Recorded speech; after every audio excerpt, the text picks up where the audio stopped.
বলুন তো এটা আমি কি করছি এখন?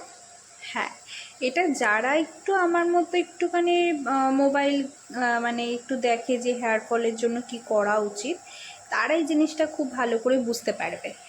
এটা হচ্ছে একটা দুটো পাত্র নিতে হয়, একটাতে জল গরম হচ্ছে আর একটাতে হচ্ছে তেল দিয়ে মেথি দিয়ে একটা বাটির মধ্যে জলটা যতটা ফুটবে এই বাটিটা সেখানে বসিয়ে দিলে ডবল অয়েল প্রসেসিং বলা হয় যেটাকে, এটা তাই হয়। এই মেথির যে যত গুণ তত গুণটা এই নারকেল তেলের ভেতরে সবটা পড়ে, সবটা হয়ে যায়। তো সেখান থেকে এই যে তখন এই তেলটা একটু ঠান্ডা হলে মাথার মধ্যে ভালোভাবে ম্যাসাজ করলে আমাদের যে এত চুল পড়ে সে চুল পড়াটা একদমই কমে যায়।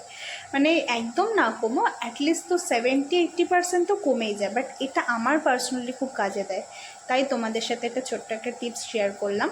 তোমরা যদি চাও অবশ্যই এটাকে ট্রাই করতে পারো, ট্রাই করে আমাকে অবশ্যই জানিও যে আমার এটা আদৌ কোনো কাজ দিচ্ছে নাকি। বাট আমার তো পার্সোনালি কাজে দেয়, বা আমাকে যারা ছোট থেকে দেখেছে, আমার স্কুল লাইফ, আমার কলেজ লাইফ, আমাকে যারা বড় থেকে দেখেছে আমার চুলের কতটা গ্রোথ, এবং আমার চুলে এখন মানে দিন যত যায় তত মানুষের আমাদের চুল ওঠে, সেটা কতটা কীভাবে তাও নিজে কতটা কন্ট্রোল করা যায়, এটা কিন্তু তার একটা ছোট্ট টিপস। হেয়ার কেয়ার রুটিন আমি পরে একদিন শেয়ার করব, বাট তেলটা আমাদের সপ্তাহে একবার কি দুবার দিতেই হয় শ্যাম্পু করার আগের দিন রাত্রেবেলা। তার জন্য এই টিপসটা আমি শেয়ার করলাম। তো চলো, টাটা।